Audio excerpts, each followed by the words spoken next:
thought about medicine when I was in middle school or high school because I grew up in a town about 170 miles near Marshfield, and they had a huge clinic, Marshfield Clinic, which still exists today. It's one of the 5 or 6 largest clinics in America. And lots of my friends were sons and daughters of doctors.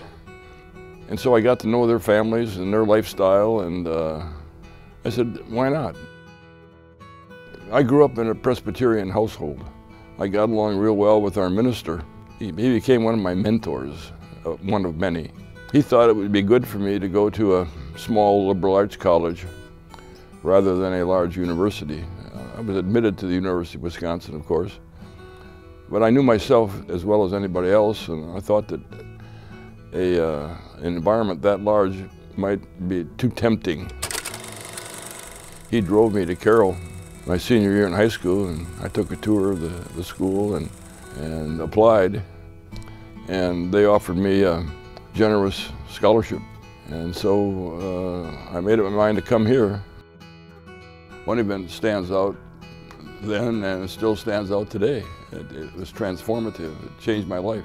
And I don't know why it happened. But I was walking on campus sophomore year, and Dean Spencer called my name out. It scared the heck out of me.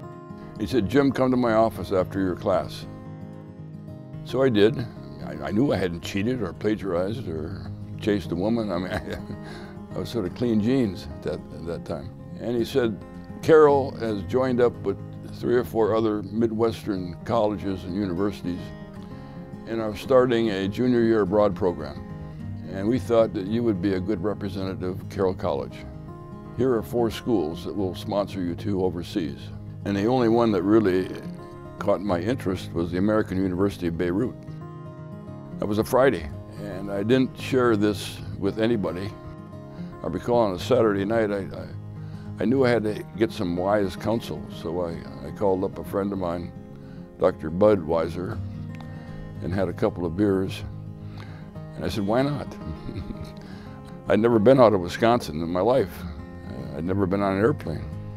And so I spent my junior year at the American University of Beirut, which turned out to be the most transformative year of my life, and it still is today.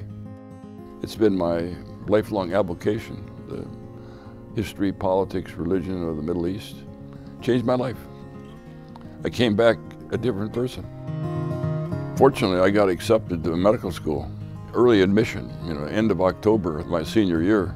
I took some courses that I always wanted to take, but I couldn't, like art appreciation and music appreciation. I spent 4 wonderful years at University of Rochester, New York, a wonderful medical school. And then, you applied for an internship. I went to University of Virginia, spent a couple of years there, transferred to the University of North Carolina because I knew of the strong endocrine surgical program there. My first job was at the University of Iowa in Iowa City, which I really liked at the University of Iowa and the hospital and the community. But when I had the chance to come home, if you will, I really couldn't turn it down. Even though I really liked my job in Iowa, the chance to come back to Wisconsin was just too tempting. And so we moved back to Madison, where I practiced for 30 years at the University of Wisconsin Medical School. I'd say it's a tough environment. It's very competitive, but you have to keep trying and keep doing your thing and do the best you can. Accept a defeat every now and then, or a disappointment every now and then, but have the strength and courage to keep on going. You have to have enough faith in yourself to regroup and never be afraid to get advice from people and have people help you. The thing that I feel best about are the residents who I had an influence on their life professionally. That's my biggest accomplishment, is having worked with some other wonderful physicians at the university, and we all contributed to the growth and success of well over 100 some residents during my career. The thing that I'm most proud of is so many of my residents turned out to be better than me. When I was in a position of leadership, I was never afraid to hire people better than myself.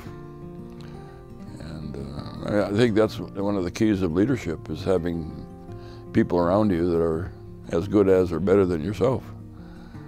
And that was always my philosophy anyway. Carroll has recognized my academic achievements, but it really should be Team Starling, because I could have never made it without the support. I think the better word is tolerance of my wife and 3 children. Especially during the first 10 years of my career at university, I was on a tenure track. Also, you know, having 3 children during that period of time, a working wife, and so it was pretty stressful.